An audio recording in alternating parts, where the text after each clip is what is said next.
Cette émission est une production de la télévision régionale des Moulins. Bonjour et bienvenue à votre bulletin de nouvelles. En manchette, le gouvernement du Québec lance une formation pour contrer l'exploitation sexuelle, un programme de bourse pour que des mères monoparentales retournent aux études et on aborde la situation du logement à Lavaltrie.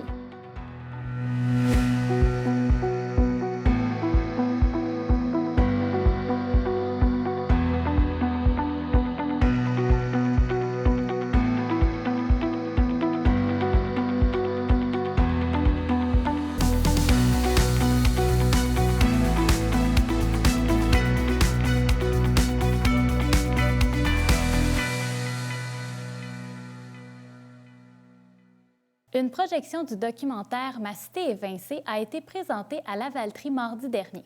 Lors de cette projection, des élus, des citoyens ainsi que l'organisme communautaire Travail de rue Lavaltrie ont pu par la suite échanger sur la situation des logements. Pour en parler, je reçois M. Richard Archambault, travailleur de rue à l'organisme Travail de rue Lavaltrie. Bonjour, monsieur. Bonjour. Donc, expliquez-nous, vous étiez là à la projection. Comment ça s'est déroulé, la discussion avec les citoyens? Bien, la discussion, évidemment, la projection était là pour faire de la sensibilisation citoyenne. Donc, on a retrouvé un petit peu tous les éléments là, de l'itinérance, puis de comment que ça se fait, mais aussi du logement, puis de comment on est rendu à gérer ou à travailler le problème, là. Parce qu'en fait, à Lavaltrie, est-ce que vous voyez de plus en plus de personnes en situation d'itinérance ou encore qui ont de la difficulté à se trouver un second logement, un logement? Oui. Bien, c'est sûr et certain que oui. Toutes les ressources d'hébergement puis toutes ces choses-là sont en dehors de notre secteur. Fait qu'évidemment, le problème reste plus ou moins longtemps parce qu'on envoie les personnes ailleurs, ce qui, à mon avis, n'est pas une super de bonne chose parce qu'on va déraciner les personnes de leur milieu. Donc, on va couper leur dernière aide ou leur dernier espoir de s'accrocher à quelque chose. Par contre, ben oui, on a de plus en plus de personnes qui ont de la misère à payer les loyers. Les loyers sont de plus en plus élevés. Évidemment, là, on parle d'environ 750, là, 726, si je ne me trompe pas, pour l'aide sociale. Fait que quand les loyers pour un 4,5 montent à 1200 ou à 1400 $, bien évidemment, ça devient plus possible là, pour eux autres de se trouver un appartement ou un logement, là. Donc, les rénovictions sont présentes d'après ce que vous me dites, mais Oui. les personnes ne peuvent pas se trouver un logement à Lavaltrie par la suite? Bien, on ne fera pas de règle générale parce que ce serait de mentir de dire qu'il n'y en a plus du tout des logements à prix modique ou à bas prix, là, sans dire prix modique. Il y en a, mais ces logements-là, ils ne sont pas accessibles parce qu'ils sont déjà habités puis les personnes ne veulent pas les lâcher parce qu'ils savent qu'est-ce qui va arriver s'il n'y en a pas, là. Voilà, je sais pas. Puis, bien, tu sais, en fait, je comprends très bien, mais quand les gens reçoivent un avis, vous travaillez avec eux, vous les amenez à défendre leurs droits si c'est ce qu'ils souhaitent. Est-ce qu'ils sont en mesure, ces personnes-là, de pouvoir défendre leurs droits? Bien, ça dépend des situations. Évidemment, il y a des personnes qui n'ont plus les forces, ils n'ont plus la force de se défendre, ils n'ont pas la capacité de se défendre. Quand que je dis ça, c'est que ça paraît niaiseux d'envoyer une lettre ou de faire des démarches à régie ou de faire tout ça. Mais quand que la personne est déjà hypothéquée puis elle a de la misère à se faire une routine quotidienne stable, bien là, ça devient difficile pour elle d'aller dans ces démarches-là. Et souvent, ces personnes-là vont laisser tomber. Ils vont juste laisser tomber et là, ils ne feront pas respecter leurs droits. Et là, à long terme, ce que ça fait, c'est que certains propriétaires vont profiter de ça parce que ces propriétaires-là vont remarquer que le monde ne veut pas faire respecter leurs droits. Fait qu'évidemment, il y a des organismes comme Action Logement, la Nodière, là, avec qui on fait affaire pour pouvoir aider à défendre ces droits-là.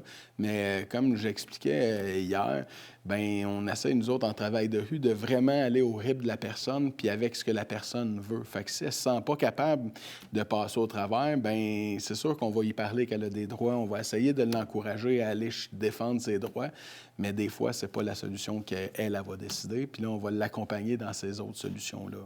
Hier, justement, il y avait des élus. Oui. Avant-hier, excusez-moi, oui. Il y avait des élus. Quelle était leur réaction suite au documentaire? Est-ce que vous sentez une ouverture de leur part? Est-ce qu'ils souhaitent améliorer la situation ou ils sont plutôt fermés? Bien, moi, je pense qu'ils sont tous ouverts parce que la force des choses fait en sorte que ce serait peut-être un suicide politique d'aller contre ce mouvement-là. Or, le problème est déjà bien avancé. Fait que c'est difficile de mettre des choses en place. Là, moi, j'ai l'impression qu'ils font plus comme recouvrir le problème que d'essayer de trouver des vraies solutions. Là.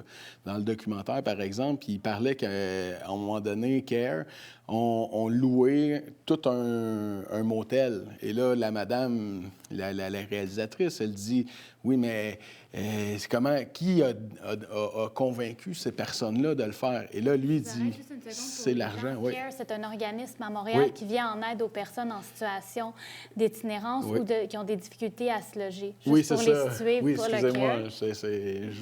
je vais vite, mais j'essaie d'être concis.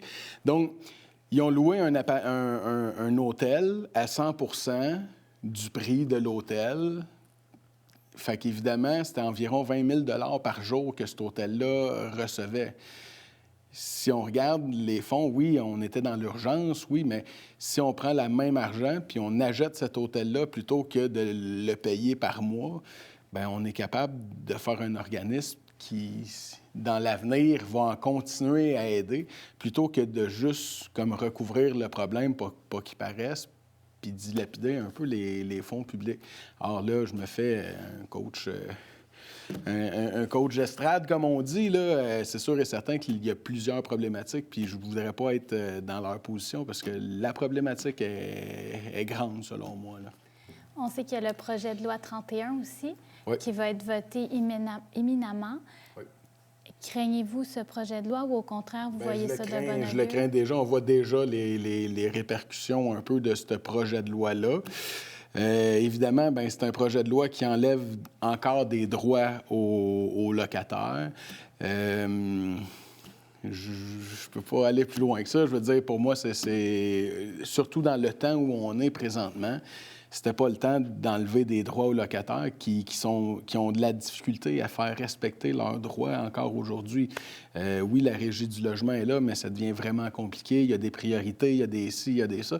Je veux dire, c'est pas un tribunal comme la Cour de justice. C'est une autre sorte de tribunal. On est comme pas...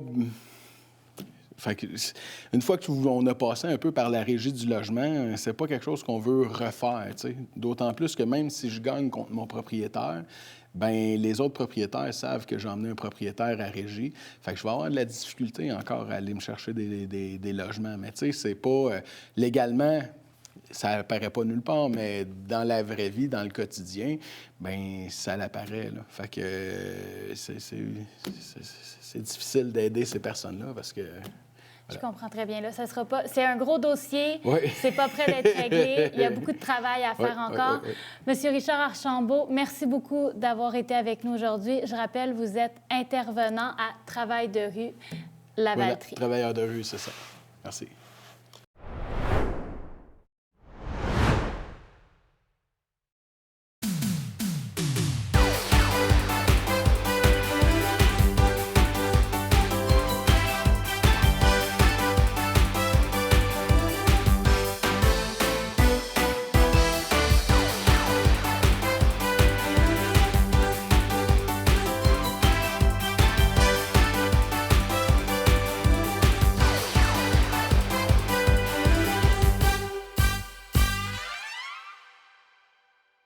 Rendez-vous sur le site de tvrm.ca. Consultez votre programmation, vos émissions et l'actualité dans l'anneau d'hier. Si vous désirez revoir ou si vous avez manqué un épisode, n'ayez crainte, toutes vos émissions se retrouvent sur notre site Internet. Vous pouvez désormais vous inscrire à l'infolettre pour recevoir les dernières nouvelles. Ne manquez pas votre bulletin en direct le mardi et le jeudi midi pour être informé de tout ce qui se passe dans votre région et plein d'autres émissions sur votre communauté. La télévision régionale des Moulins, pour voir et être vu.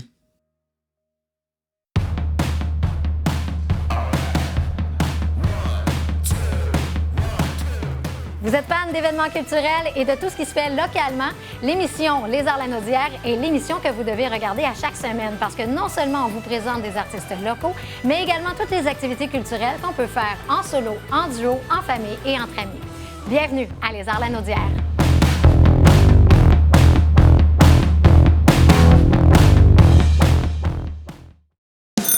J'aime la générosité du public face aux amputés de guerre. C'est grâce au donateur si ma fille, je peux profiter pleinement de son enfance, jouer, s'amuser. Nos enfants ont les adaptations nécessaires permettant de pouvoir faire du vélo, du ski, de la natation. Toutes les portes qui sont ouvertes pour faire toutes les activités qu'ils désirent. Merci de permettre à ma fille et aux autres enfants amputés de vivre leur vie d'enfant. C'est un cadeau inestimable.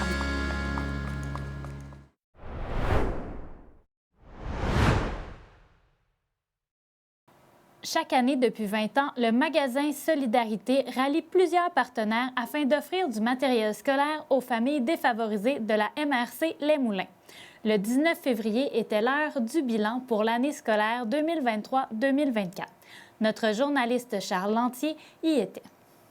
Alors, la mission de Magasin Solidarité, c'est de venir en aide aux familles défavorisées en début d'année scolaire pour s'assurer que tous les élèves arrivent à l'école bien outillés pour leur permettre d'avoir les meilleures chances de réussite, ce qui amène vers la persévérance scolaire. On fournit de la fourniture scolaire usagée qu'on est allé chercher dans les écoles secondaires l'année d'avant.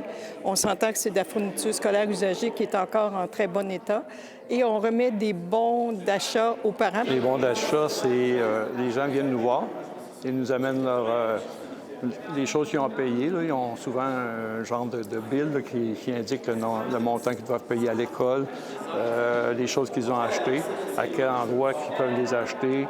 Puis là, bon, on prépare des bons pour eux autres à ce niveau-là. Ils partent avec les bons, ils vont payer des frais de scolarité à l'école ou dans différents commerces. Bien, le projet est né d'une concertation entre les organismes communautaires de la région il y a 20 ans et il est chapeauté par le Carrefour familial des Moulins. Et à ce moment-là, les gens parlaient de la difficulté de nombreuses familles d'arriver à payer les frais scolaires en début d'année. Et de là est venue l'idée de monter Magasin Solidarité. Les gens qui étaient là à ce moment-là, nous, on n'y était pas, ni Michel ni moi, sont allés voir ailleurs, dans d'autres régions, comment ça se passait. Et on a créé notre propre projet ici, qui a ses propres couleurs. C'est important de dire aussi que le Centre de services scolaires avait déjà un organisme qui s'occupait de la MRC de l'Assomption. Il y avait déjà un organisme qui faisait ça, mais il n'y avait personne qui s'en occupait dans la MRC des Moulins. C'est un peu ce qui a poussé aussi à partir le projet à l'époque.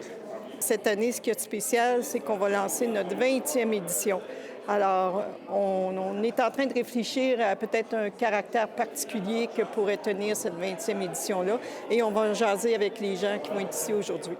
En 2019, je pense, on avait eu des petites complications. On avait peur de ne pas arriver dans le financement. C'est là qu'on a fait une réunion spéciale où on avait invité tous les collaborateurs potentiels. Le 2 avril 2019, précisément, ça s'appelait Sauvons Magasin Solidarité. Oui. Puis à ce moment-là, depuis ce moment-là, on a M. Fitzgibbon qui est devenu notre, comment est-ce qu'on l'appelle? Président d'honneur. Notre président d'honneur. Bien, je pense que la réussite scolaire, c'est une chose très importante. Moi, je travaille fort en tant que ministre de l'Énergie, de l'Innovation et de l'Économie pour créer des emplois bien rémunérés. On veut que nos jeunes en profitent. Donc, à la base, il faut avoir une formation académique qui est importante. Alors, de voir des jeunes qui n'ont pas accès aux bons outils pour pouvoir performer à l'école, je trouve ça déplorable. Alors, moi, dans la mesure où je peux aider, c'est modeste, mais quand même, je suis actif pour aider à lever des fonds. Je pense que je trouve ça désolant que des familles n'aient pas les moyens de pouvoir, encore une fois, donner des outils aux enfants. Alors, je trouve ça déplorable et je le comprends d'ailleurs parce qu'on vit dans une période inflationniste, on vit dans une période où l'écart peut s'agrandir entre l'écart de richesse, entre les gens qui sont bien organisés et ceux qui le sont moins. Alors moi, c'est important qu'on puisse redonner. Il faut que l'écart de richesse se rétrécisse. Alors, c'est un moyen pour moi pratique de dire comment est-ce qu'on va aider les enfants, ce qui permet aux parents de prendre les sous pour faire d'autres choses pour le niveau familial. Ce qu'on souhaite à chaque année au comité, c'est de vider les listes, parce que les listes des élèves qu'on aide nous sont fournies par les écoles et on souhaite à chaque année avoir suffisamment d'argent pour répondre aux besoins de tous les enfants qui sont sur les listes.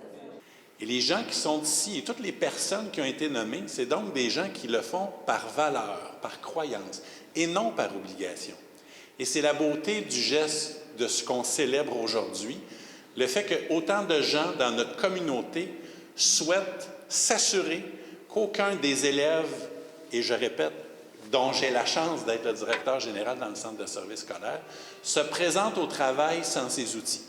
Aujourd'hui, je vous annonce officiellement qu'avec mon budget discrétionnaire, j'ai remis 8 000 $ à la Fondation, ou au magasin, je devrais dire plutôt.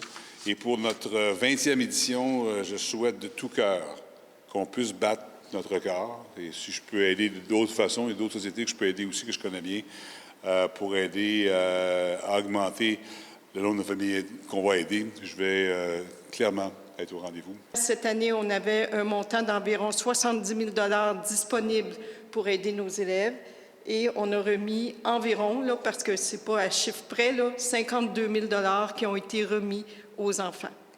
Et ce dont on est le plus fiers, c'est qu'il ne restait plus d'enfants sur la liste d'attente. On a réussi à répondre aux besoins de tous les enfants qui nous ont été référés par les écoles.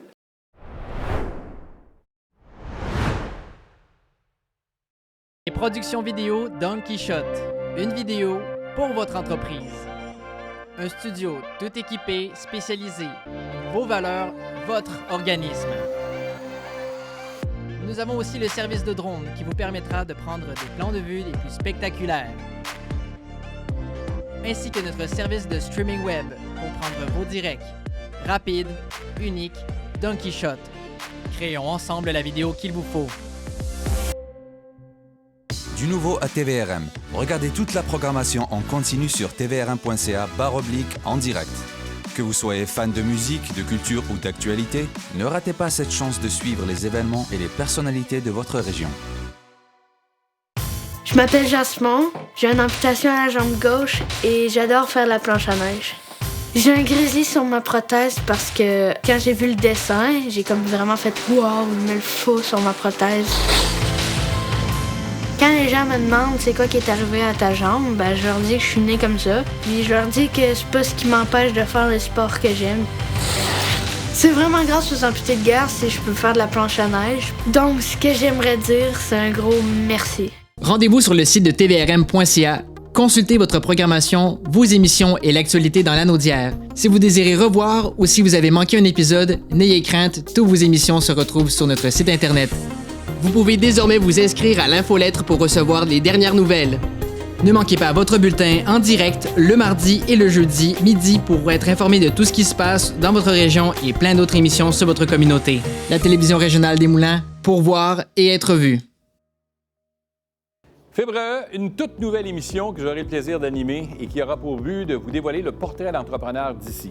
Chaque semaine, j'aurai l'opportunité de m'entretenir avec des entrepreneurs qui possèdent tous des parcours différents.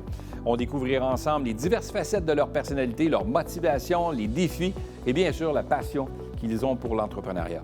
Qui sait, ça vous donnera peut-être l'envie à vous aussi de vous lancer dans l'aventure. Je vous donne donc rendez-vous chaque semaine ici même sur ma TV La Naudière. Soyez-y.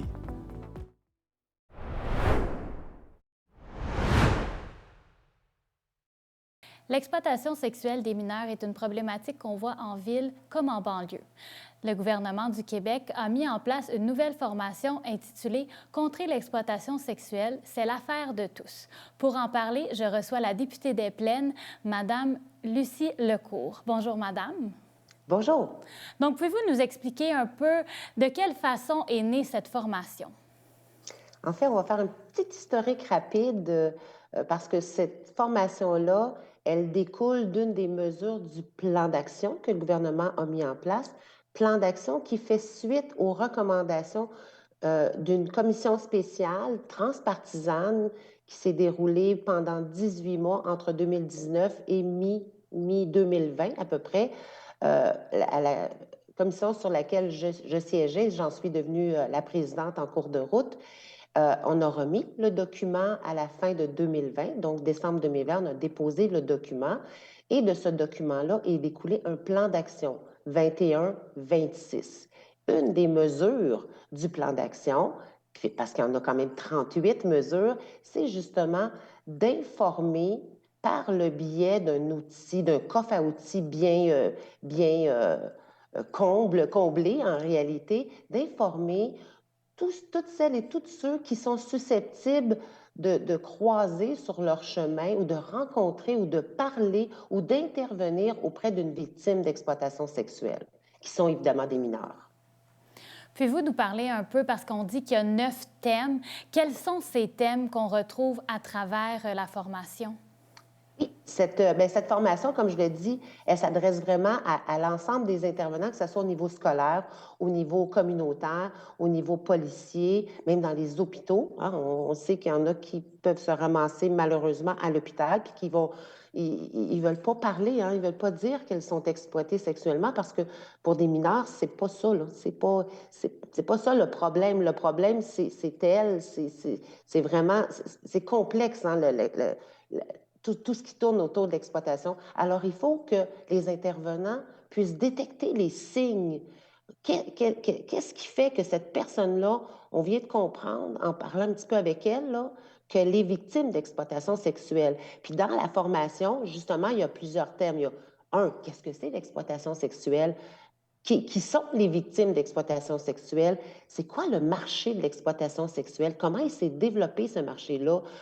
Comment est-ce que des jeunes filles, puis il y a des jeunes garçons aussi, ont été piégés là-dedans? Est-ce qu'ils savent qu'ils sont piégés là-dedans?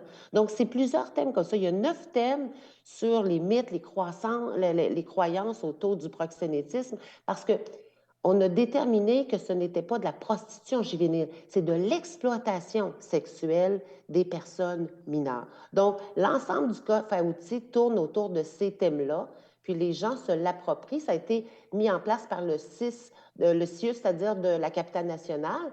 Ils ont été mandatés par notre gouvernement pour mettre en place ce coffre à outils-là. Puis aujourd'hui, il est en train de se déployer dans toutes les CIUS et les CIUS à travers la province. C'est un sujet qui vous intéresse depuis plusieurs années. Pouvez-vous nous faire un portrait de la situation dans la Naudière? Dans la Naudière, comme partout ailleurs d'ailleurs, parce que les gens, vous l'avez bien dit en introduction, les gens pensent que c'est à Montréal seulement, mais non, c'est partout en région. Même moi, j'ai eu des appels à mon bureau, puis à un moment donné, fait anecdotique, mais ça m'a tellement bouleversée. On était dans un autobus, on était en commission spéciale, on allait auditionner des groupes, puis on s'en allait à Val-d'Or. Puis, à un moment donné, il y a quelqu'un qui m'écrit par Messenger, qui a trouvé mon Messenger personnel et puis qui me dit « Ma fille est victime d'exploitation sexuelle des mineurs. Je ne sais pas quoi faire avec elle. Pouvez-vous m'aider? » Elle ne pense pas qu'elle est victime. Elle est prise dans un réseau comme ça. Ça, c'est à Mirabel. C'est Mirabel, un petit secteur bien tranquille et tout. Donc, c'est partout à travers la province. Puis je vais vous dire qu'avec la pandémie, ça s'est accentué. Et ça nous a vraiment, là, c'est un poignard qui me rentre dans le cœur à chaque fois que j'entends ça, parce que chaque personne qu'on peut aider, on doit l'aider. C'est pour ça que c'est une lutte de tous les instants. Est-ce qu'on va y arriver? J'espère que oui, je demeure positive, mais c'est une lutte de tous les instants. Puis l'arrivée de ce coffre à outils-là, de ces formations-là, je l'attendais honnêtement depuis longtemps. C'est une des bonnes recommandations là, de notre rapport, puis dans la mise en œuvre du plan d'action. Puis elle va changer beaucoup, je vous dirais, le cours des choses, parce que les intervenants, les intervenantes sur le terrain vont savoir maintenant qu'est-ce que c'est. Ils vont décortiquer les mythes, ils vont les désamorcer, puis ils vont pouvoir mieux agir auprès de ces victimes-là. Justement, on parle des intervenants qui vont être bien outillés, mais si un parent se rend compte, ou un grand frère, une grande sœur, quelqu'un dans l'entourage de la jeune fille ou du jeune homme qui se rend compte que peut-être qu'elle est victime d'exploitation, vers qui ces personnes-là peuvent se tourner? Votre question est super intéressante parce que une des recommandations qu'on faisait, c'était de bien outiller financièrement, là, cette fois-là, certains des organismes pour qui c'est aussi une lutte de tous les instants, puis qui étaient méconnus. Nous, quand on étudiait le dossier, qu'on était en commission parlementaire, on se rendait compte qu'il y avait plein d'organismes pour qui c'était une réalité, puis qui aidaient les jeunes filles sur le terrain, mais qui n'étaient pas connus. Donc, il fallait faire en sorte que le réseau puisse se connecter avec des tables, notamment avec des tables de concertation au niveau régional, au niveau local aussi, puis au niveau national. Donc, dans les dernières années, on a contribué à ce que ces organismes-là se parlent mieux. On les finance à la mission aussi. Donc, ils ont plus d'outils pour rendre publiques leurs actions. Donc, que ce soit par exemple, un médecin, que ce soit par des organisations communautaires sur le terrain, les bureaux de députés, on a tous les numéros de téléphone des organismes qui luttent au quotidien pour contrer ce fléau-là. Donc, il y a beaucoup d'organisations. Il faut apprendre encore et encore et encore à mieux les faire connaître. C'est notre mandat, mais c'est le mandat aussi, je vous dirais, de ces organismes-là sur le terrain. Puis on les outille davantage. Il va y avoir la Journée nationale de la lutte contre l'exploitation sexuelle. Ça peut être une bonne occasion aussi d'ouvrir le sujet avec les jeunes. Oui, effectivement. D'ailleurs, cette journée-là, je pense que c'était la mesure numéro 1, ou en tout cas dans les toutes premières mesures parce qu'on a décidé qu'on en faisait une priorité nationale comme gouvernement. Donc, quand on fait une priorité nationale d'un dossier, bien, la première chose à faire, c'est de déclarer une journée spécifique, journée nationale de la lutte contre l'exploitation sexuelle des mineurs, c'est le 4 mars. Puis on a aussi une semaine nationale, donc dans la même semaine, il y a plusieurs activités. Vous allez voir, là, je ne peux pas tout vous dévoiler parce que c'est dans quelques jours à peine, mais vous allez voir apparaître avec certains médias, vous allez voir, ça va être surtout au niveau, je vous dirais, des médias sociaux, parce que les jeunes sont surtout sur les médias sociaux. Donc, on va voir apparaître une thématique cette année qui va être particulière de celle des deux dernières années. Les 2 dernières années, c'était justement essayer de démystifier qu'est-ce que c'est l'exploitation sexuelle des mineurs, puis comment est-ce qu'on la perçoit, puis comment est-ce qu'on l'apprend. Ça vient un peu aussi du film Fugueuse, de la série Fugueuse que tout le monde connaît. On est allé chercher des éléments d'information là-dedans, puis on l'a travaillé. Bien, Madame Lucie Lecourt, je rappelle, vous êtes députée des Plaines. Merci d'avoir été avec nous aujourd'hui. Bien, ça me fait un plaisir immense que vous puissiez en parler aussi, parce que plus on en parle, puis plus on va être au fait, justement, là, de l'avancement de cette lutte-là. Merci. Merci. Au revoir.